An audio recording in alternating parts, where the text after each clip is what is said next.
Hello everyone, welcome to today's webinar brought to you by Irish Jobs, where we will be discussing the topic of candidate application quality, including some interesting insights from research combined with our own experience, and hopefully we'll be able to provide you with some tips and tricks on what you can improve in your hiring needs when it comes to application quality. So I guess before we wait for some more people to join, let's go through everyone's favorite housekeeping bits. So just in terms of the webinar today, the session will be recorded. We'll share some handouts, slides, and our full report at the end of the session. The webinar will run for approximately 30 minutes. So we'll finish with some key takeaways and of course at the end have time for a Q&A. Also, please use the chat function throughout and the Q&A box because we really want to keep this interactive. And also, please share your thoughts in the chat as we go along. We'd love to hear actually what's working for you, where your main concerns lie. And actually, it's a great way to connect with other recruiters alike as well. So while we wait a couple of more minutes for more people to join, it'd be great to see who we have online today, where you're dialing in from, what company. I'll start with an informal introduction with myself. I'll formally introduce myself in a moment, but I'm Orla. I'm currently sitting in our Dublin office, the Irish Jobs Dublin office down in Grand Canal. It's a bright day today, so nice to see a bit of a gap in the clouds. It's been a bit grey over the last couple of days, so yeah, great to see a bit of sky or a bit of sun peeking through anyway. But yeah, please feel free to pop some comments into the chat, say hello, make sure we know that the chat function is actually working as well. Yeah, let us know where you're dialing in from. What are your companies? Are you clients? Are you prospective clients? Please, please, please, we'd love as much interaction as possible. So get using that chat, please. Hello, Andrew from Waterford, the sunny south. I hope you at least have a bit of sun down there today.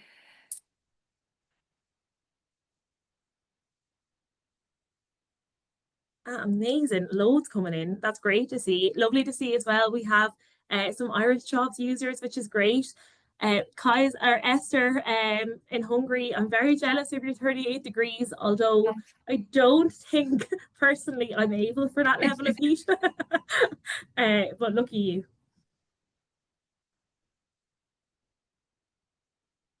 Oh, amazing. So many people coming in. So lots of recruiters I can see, lots of clients. This is really great. You'll definitely be familiar with the topic we have today. So we really want your interaction and input. Share your experiences, please. Definitely. Well, look, guys, great to hear from you all and where you're dialing in from. Let's get started. So, welcome again, everyone. We're delighted to have you join us today. Today we'll be exploring key findings from our Q2 research, which includes data from over 550 recruiters and over 700 job seekers across Ireland. The survey was conducted independently using a robust sample of the overall Irish jobs market of recruiters and job seekers. So this is not just limited to Irish Jobs users, but the market in general. So I think that's really key because you'll really see in the data the challenge of low quality applications is really being felt across the market. So we'll start with the impact that application quality has on recruitment and what the data reveals. And then we'll look at why applications get rejected and what matters most to recruiters when screening. Lorraine will then take us through quick, actionable strategies that you can actually implement, and we'll end with key takeaways and opportunities. And of course, if you want to ask any further questions as well. So let me formally introduce myself. For those of you who may not know me, I'm Orla Fenley. I'm manager of the customer success team here at Irish Jobs. I've worked for Irish Jobs over 6 years now, and my 6 years here have always been spent purely in the customer success team. So a lot of the topics that we cover today really resonate with the conversations that we have daily. And to give you some direct insights from recruitment, people and everything HR, I'm joined by my lovely colleague, Lorraine Moran. Lorraine, I'll hand over to you so you can introduce yourself. Yeah, thanks, Orla. Hi everyone, great to be here today and lovely to see so many people already active on the webinar. So thank you. I'm People Partner Lead for Mid Markets in Irish Jobs. So I also support kind of Irish Jobs' wider network, which is the Stepstone Group. And really, I'm here today. I support our internal employees, so really focusing on engagement, retention, and working really closely with our talent acquisition team on finding the right talent for us as well. So we hire amazing people like Orla and so on. I'm really looking forward to chatting with you today around kind of this important topic, the quality of applications, the market, what you're seeing, what's happening. It's a challenge I am well aware of myself and really happy to share any insights that I can. Amazing. And yeah, we're delighted to have you with us, Lorraine.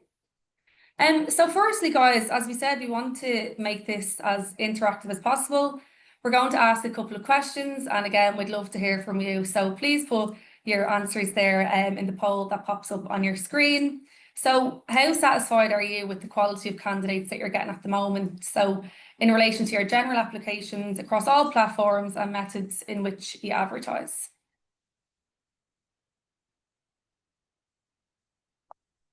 So I'll give a couple of moments to vote.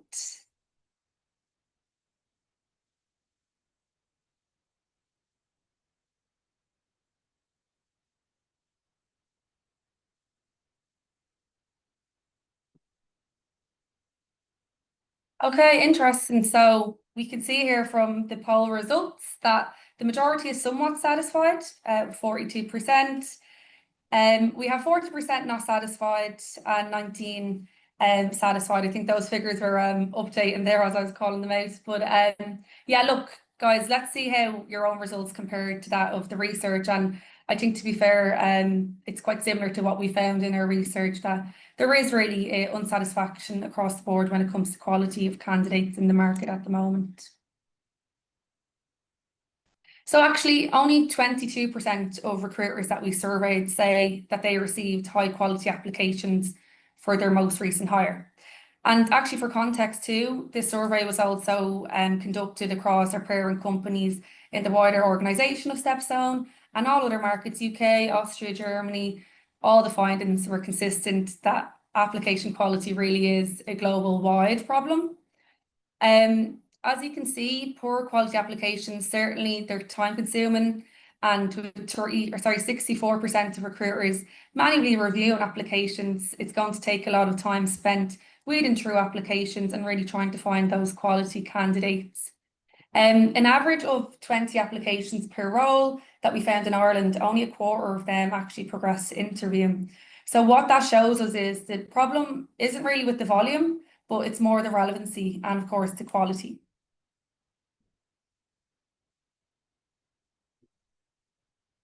So let's take a closer look at the key reasons why applications are firstly rejected. So we've seen how many applications make it to the first stage, but now let's look at the top reasons that recruiters eliminate applications. So you'll see here 68% of the recruiters screen out candidates for lacking the relevant skills for the role, which of course is sensible.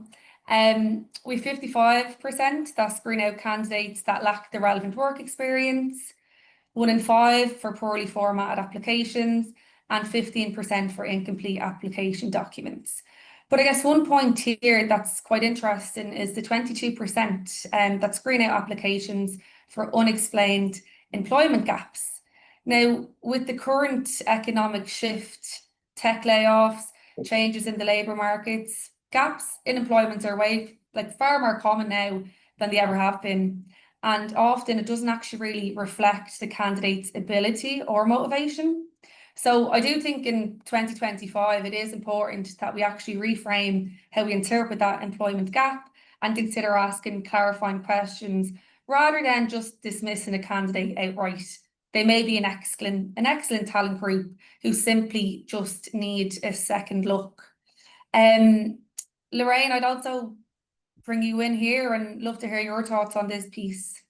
Yeah, I think it's a really important topic, and I think like looking at kind of what we're prioritizing and looking at the work, the skills, the work experience. Like I'd love to hear from the room.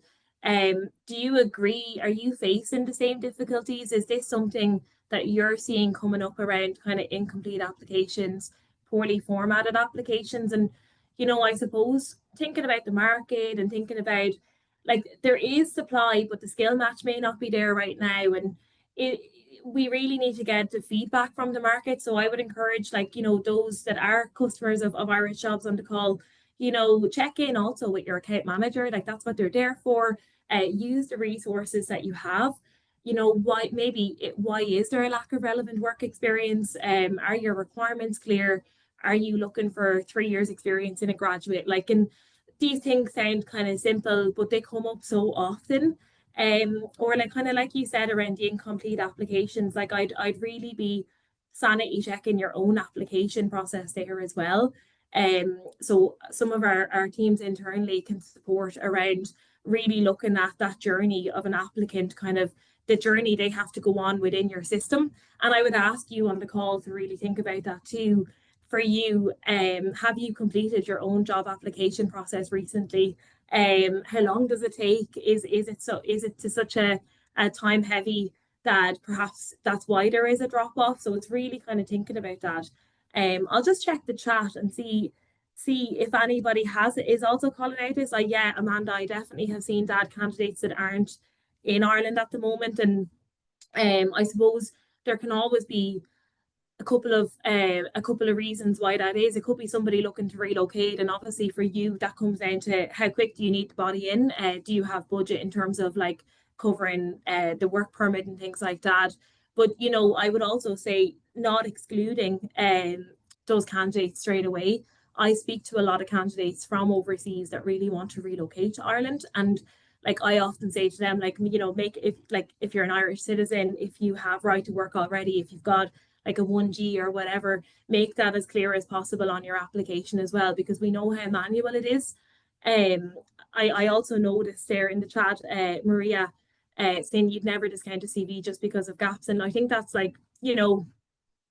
really glad to see that. And I think that's something we probably need to be a little bit better at. Because there could be so many different reasons why there's a gap. Again, you'd always encourage a candidate to explain the why, and that's something we do on the Irish Jobs website. You'll see around kind of things in your CV, things to consider when you're writing up that CV. But yeah, not discounting a candidate straight away, I suppose. And yeah, I think it's definitely a challenge. But hopefully we'll give you a couple of tips today that's going to help you with that challenge.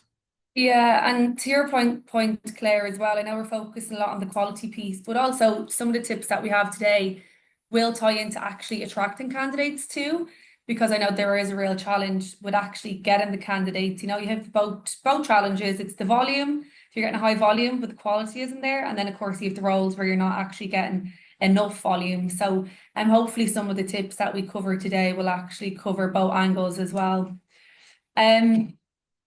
So as I go on to the next slide here, another question for you guys. So I know we've probably already touched on it there in the chat, but are these the same issues that you're facing? Are there any other issues that you face yourselves?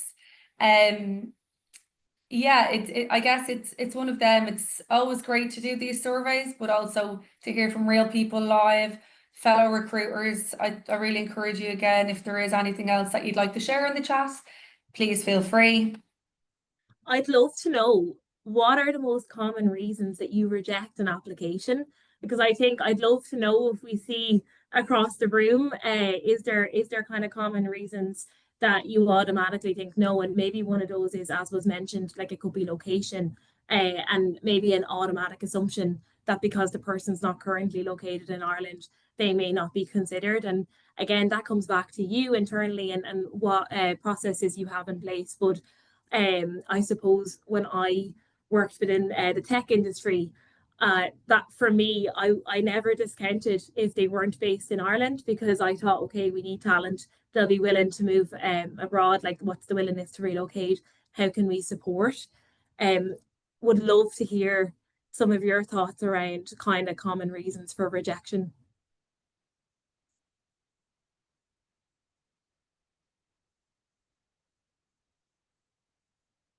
Yeah, seeing loads coming in, which is great.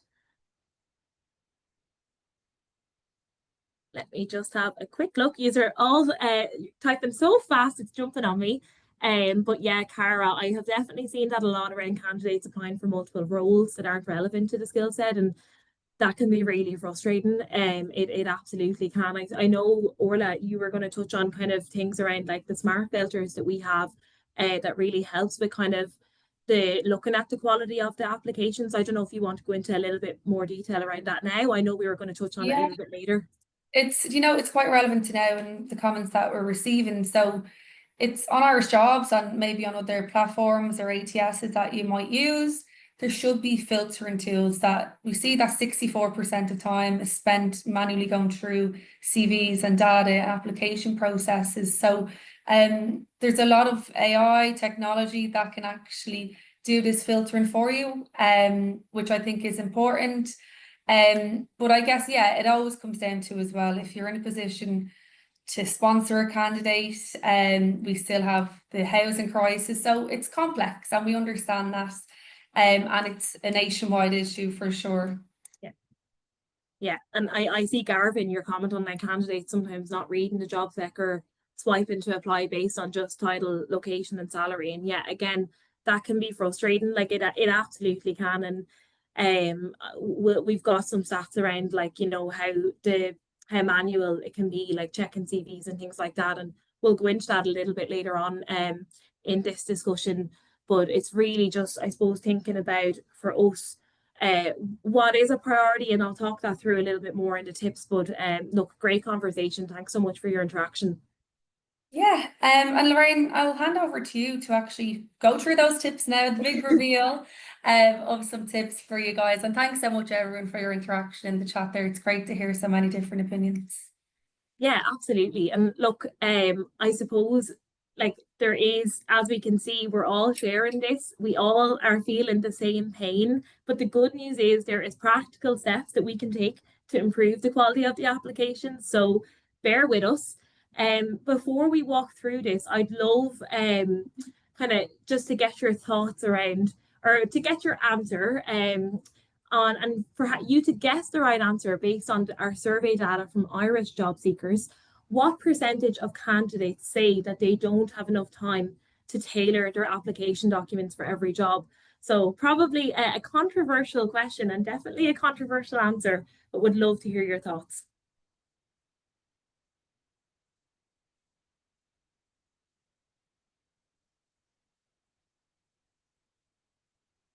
Now we'll give it a couple more seconds.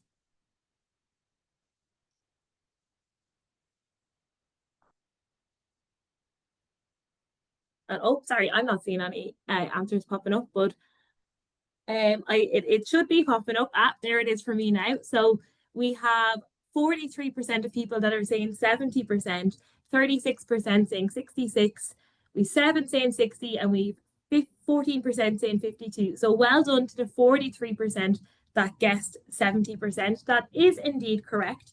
And look, I think that's so important for us to think about when we're going into this. And again, would love your thoughts on that percentage in the chat.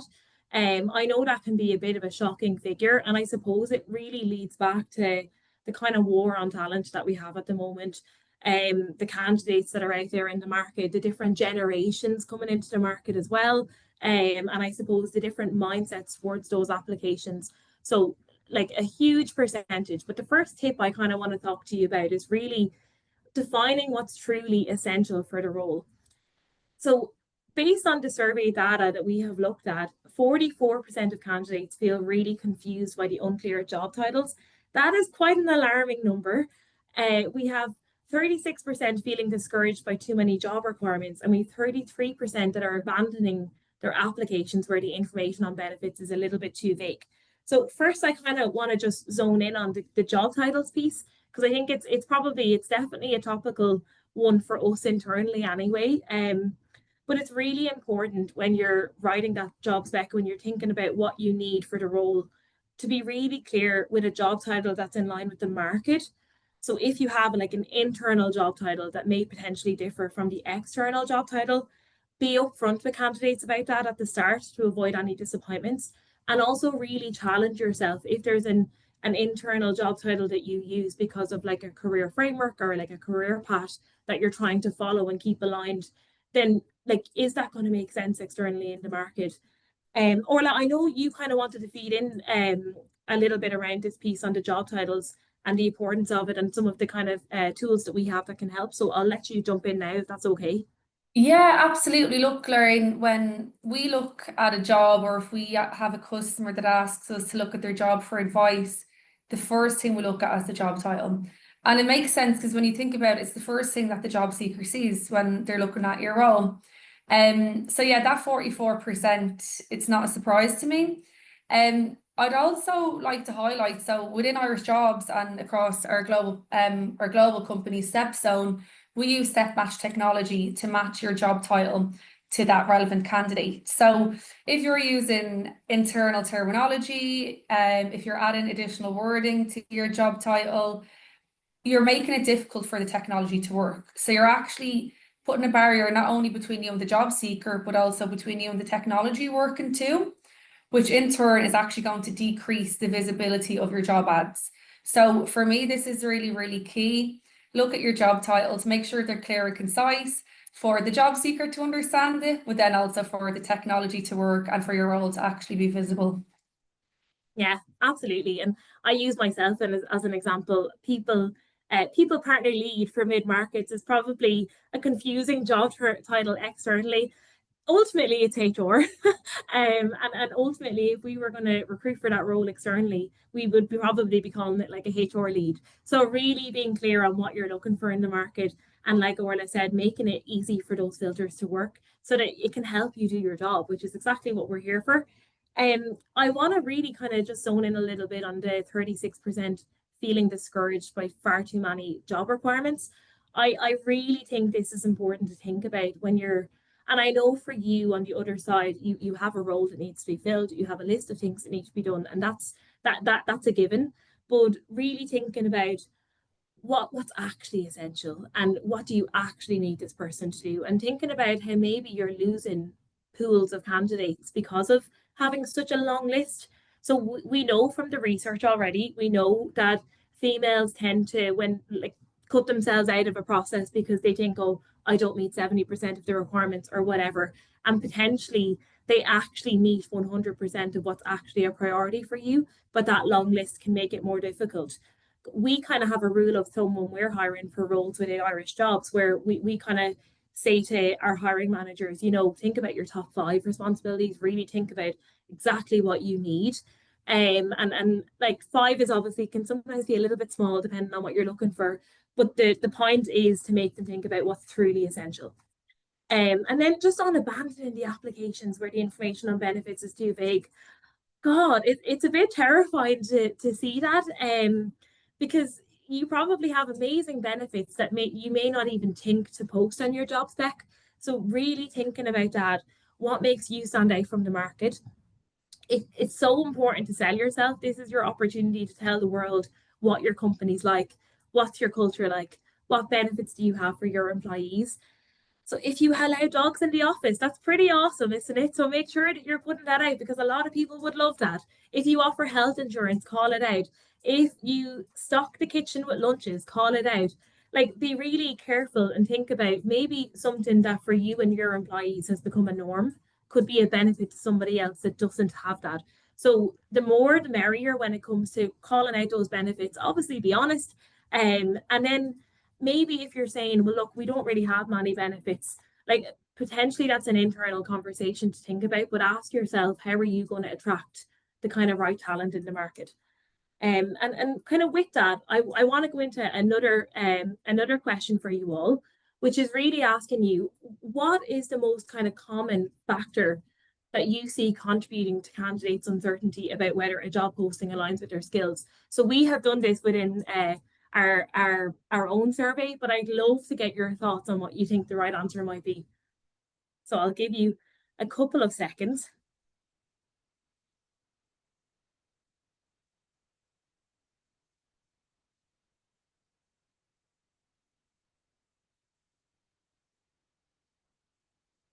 Now, I'm not seeing the poll answers popping up yet, but just give me Second.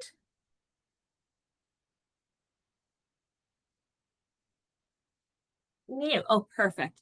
Okay, so what are we looking at? We're seeing 53% of people saying no salary information is shared. And you know what? You're absolutely spot on.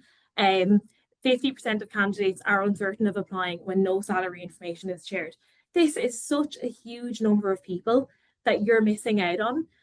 And look, let's be honest, the days are gone of putting a competitive salary in, like where you're saying, competitive salary and that's it. Like people that anymore, they want transparency from employers.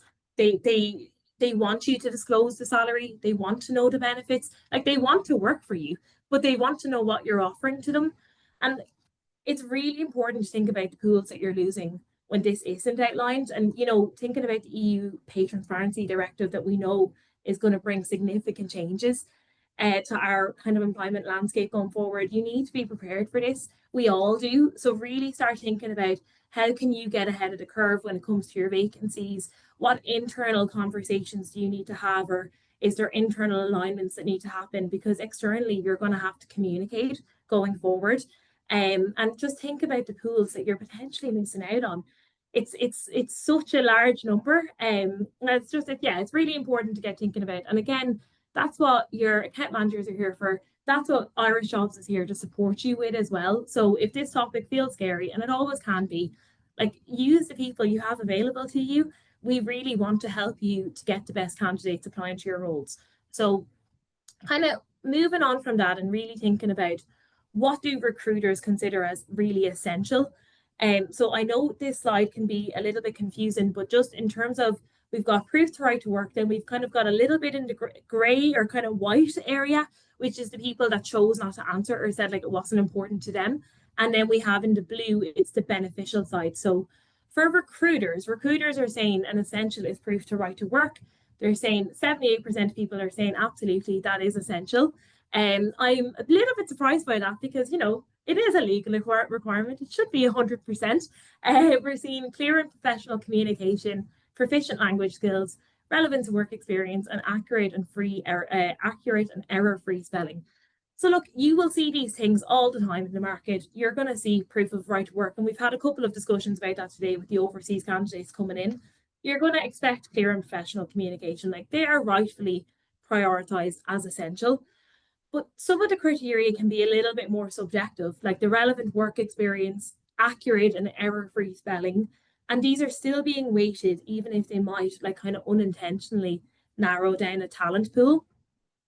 What do you guys see? Like, do you agree? What's your feedback? I'd love to hear it in the chat.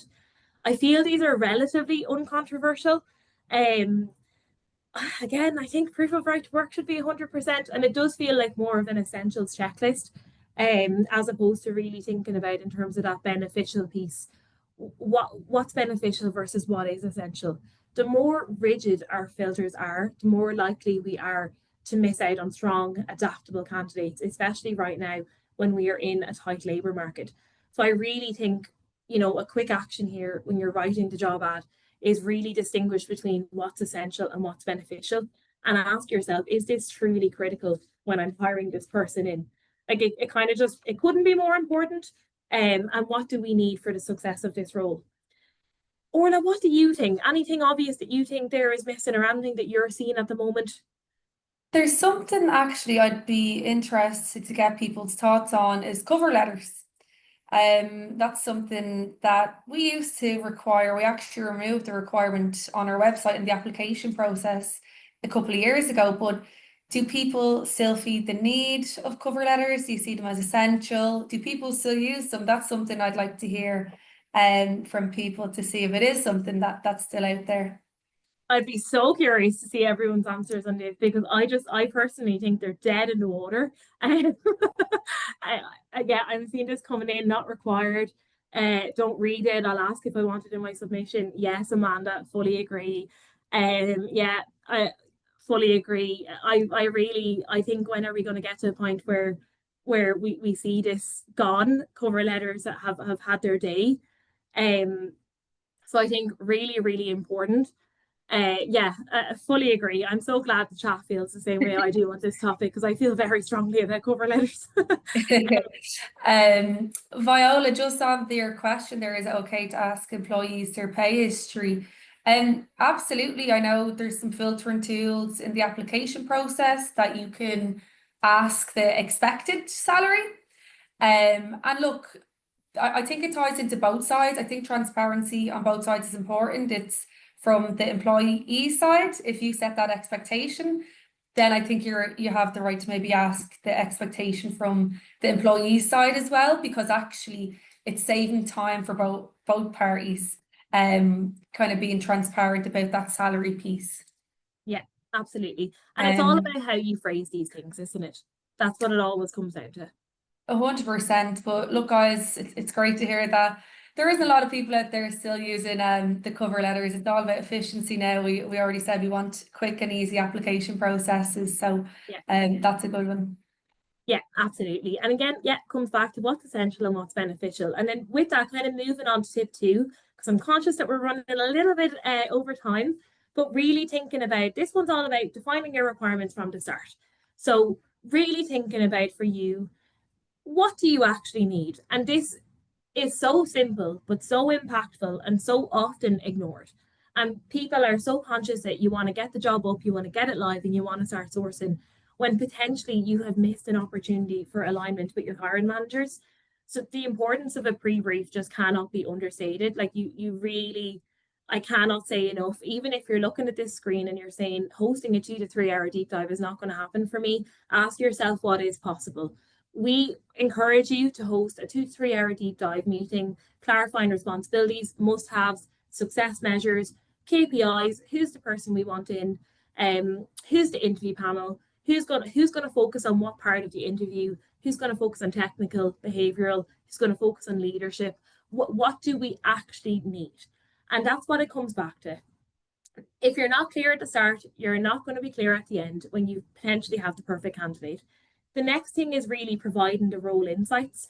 So if you're not 100% clear on the role and the description and really what's essential versus what's beneficial, use job shadowing, use team meetings to define the real need to haves versus the nice to haves. Ask the people doing the role. If someone is leaving, ask for their input on the job description. Obviously, that comes down to the relationships that you have with the person, and you know how well things end. But the people that know the job best are the ones that do it. And it's also your opportunity to be really clear on like what that person may be doing now that they shouldn't need to do anymore. Maybe AI can help there, or what's essential that they weren't doing that you need this new person to come in and so that you can really level up the area. And then finally, setting expectations really clearly. So kind of unclear or misaligned expectations can lead to drop-offs and declines, and clarity is just so critical from day one. You need to think about your employer brand. You need to think about your reputation and the candidate experience. And I know we're talking about quality applications and you're probably thinking, well, the candidates aren't even filling the job application properly for me.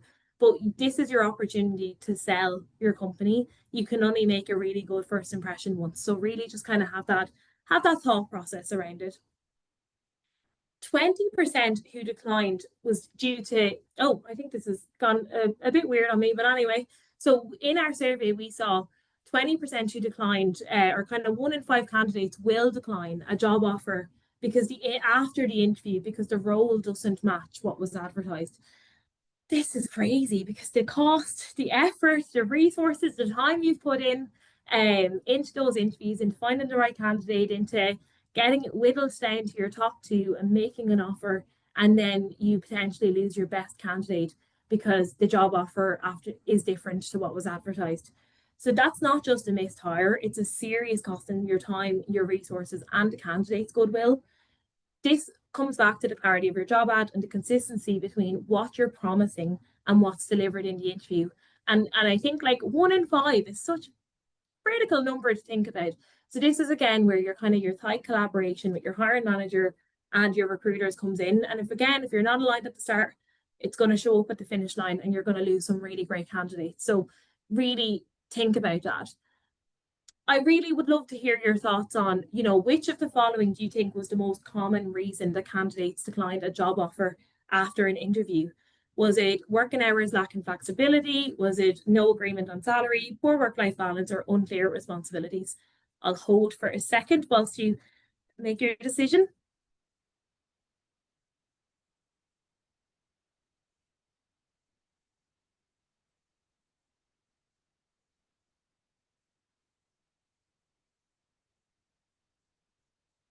Now, it's not popping up for me at the moment, but as you can tell, I seem to get it after everybody else. Yep, it's popped up now. So no agreement on salary. We've got 50% of people saying that. We've 19% saying poor work-life balance, 13% saying working hours lack flexibility, and then 19% of unclear responsibilities. So controversially, the answer is actually 41% mentioned that poor work-life balance was a factor for declining the job offer. I think it's an interesting statistic. I'd love to know your thoughts on this in the chat. For us, this has been definitely something we've seen a lot more since COVID. It's a hot topic. I feel like we never stop talking about it, to be honest with you. It always comes up in line with hybrid working, the remote working battle, what that means. We know that compensation and work-life balance are really closely tied, but this for sure has really seen an increase. And now we're calling it work-life integration as opposed to kind of even work-life balance. We see a lot of focus on this, especially with the cultures and the values piece.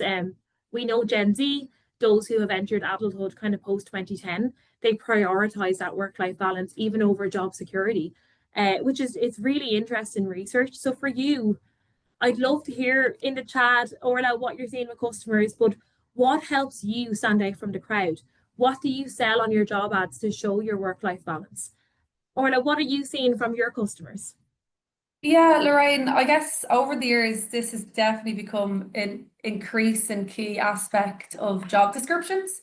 And really that employer branding piece, it's something that more and more companies are wanting to promote. So I guess it's key to promote your employer branding. Yeah. And we work a lot with companies on this, whether it be on marketing pieces, social media content, and actually pushing out what it's like to work there, what a classic day in the life looks like at that company. And just address, I know there's a couple of people from agencies on the call today, and I totally understand it's really, really difficult to get this information out from companies. My advice would be share this deck with them, share this stats with them, and say, look, this is actually a key piece of information that we need when we're recruiting on behalf of you. The world is ever changing, and our approach needs to change with that as well. And that's why we do this research, is to actually give you that advice that we can give to our customers, we can give to companies, and that you agencies can give to the people that you work with as well, because it really is key, and you will see results when you start to make these small tweaks. Yeah, absolutely. And yeah, Viola, agree. I do think it depends on the group that you're recruiting for. Without getting into the grounds around age and things like that, I definitely agree. I'm being told to keep moving because of time, so I'm going to keep moving because of time, but I'm loving seeing the interaction in the chat. But the kind of third tip that we would have for you is writing clear and detailed job descriptions.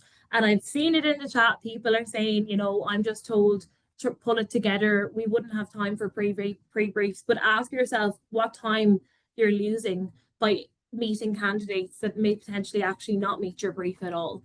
So the final tip is that writing clear and detailed job descriptions. Unclear job ads will result in candidate drop-off. We see it, 77% of job seekers are saying job ads are lacking clarity, especially around salary, responsibility, and job titles. We've said it the whole way throughout, but we can't say it enough. And I feel like this is something we'll probably always say, because the problem never goes away as long as we don't prioritize putting the time into these job descriptions. Again, clarity starts with structure, being really, using clear, jargon-free language, outlining your day-to-day tasks, differentiating between the essential and the desirable. Transparency will really build your trust. So including that salary range, flexible working options, benefits that are attracting kind of better aligned candidates from the start just could not be more critical. We've touched a little bit around the EU Pay Transparency Act, being able to say to candidates, what's your expectations, and trying to make sure in that first screen that really does align. So I suppose I would really say keep it in mind, but also moving on, really think about how you can streamline your processes and embrace smart technology. So you can reduce your drop-offs with simpler application processes, you can balance tech with human insight, and you can leverage smart matching tools as well. We know that we lose 25% of candidates dropping off an application when a cover letter is required. That is 1 in 4. That's 1/4. That's crazy, just because of the requirement of a cover letter. And as we can see from the chat, the majority of the chat seem to feel they actually don't require them. And as Orla mentioned, we've also kind of taken it out of our own processes. We know that 70% of candidates don't have time to tailor their application documents at all for every job. So again, how can we make life a little bit simple?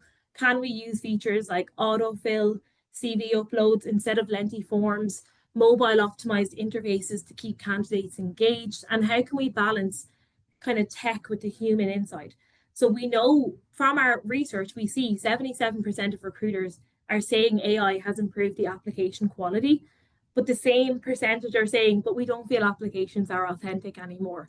So, there's a bit of a challenge there, and balance is needed. So, using AI for pre-screening questions, for skills assessments, but relying on you, the human, and your judgment at the screening stage to ensure authenticity and potential are not missed.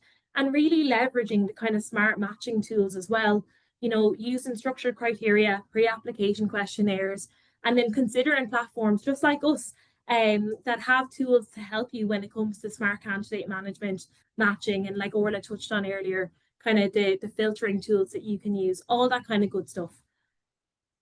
Finally, looking at kind of improving accessibility and inclusivity, providing feedback loops, and reevaluate your must-haves to widen your pool. So really, this is all feeds into embracing your smart technology. On the accessibility piece, for us internally, we've recently ran accessibility labs across all of our offices. And this is running our own products through the labs and looking at things like, okay, how does the product come through on a screen reader? How can we ensure the entire market can actually read and can hear and can understand our job adverts? So kind of pressure testing yourself on how inclusive are my hiring efforts? What pools am I potentially missing out on? So again, it comes back to taking the jargon out of your job descriptions, being clear on your job title, being clear on what you need, what's actually essential, and ensuring that your language is inclusive, it's clear, and it's concise to make sure that you're attracting that wide pool of candidates. Finally, and this is something we hear an awful lot, it's the feedback loop. Again, a lot of you are saying we get a lot of applications, but they're not relevant or they're not necessary. But we're also hearing from the market, many candidates feel uncertain if they don't hear back or if they don't understand why they're being rejected. And this all comes back to their impression of you and your company.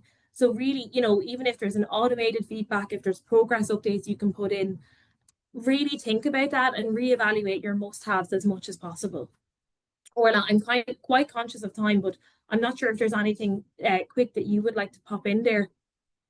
Do you know what, Lorraine? I'm conscious that we've thrown a lot of information at everyone today, and I guess my last top tip would be to start small. We're not asking you to go and rejig your whole job descriptions and your whole recruitment process. If you don't have the time, start with 1 or 2 roles that you're really struggling with. And as we've mentioned throughout, if you're an Irish Jobs customer, please lean on the resources available. We have our account managers, we have our customer success team. We're really focused on connecting employers with better matched, better prepared candidates. Our platform uses smart matching technology, and our dedicated team are really here to support you. And it's why we're always the #1 and consistently recognised amongst the highest rated support in our field. And look, guys, really what we're all here for is to achieve less noise, more quality, and ultimately better hires. So yeah, please just keep us in mind. We're always happy to help and support where possible. And we really hope that you enjoyed the webinar today and got some useful tips from it. Absolutely. And if you're really interested in the data that we've taken you through today, we've shared so many different ways that you can improve the quality of the applications that you're receiving, from refining your job descriptions to clarifying your requirements. You don't have to do it alone.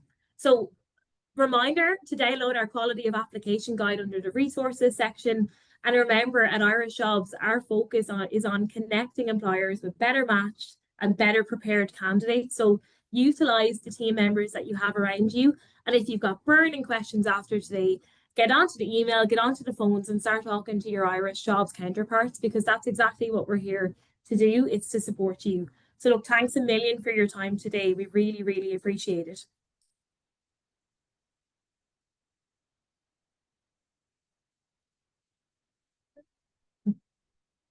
I guess if there's any questions, I know we've run slightly over. If anyone has any burning questions, feel free to pop them in. But if not, we'll chat to you all soon, hopefully. And again, thanks so much for your engagement as well. We loved hearing all of your feedback throughout.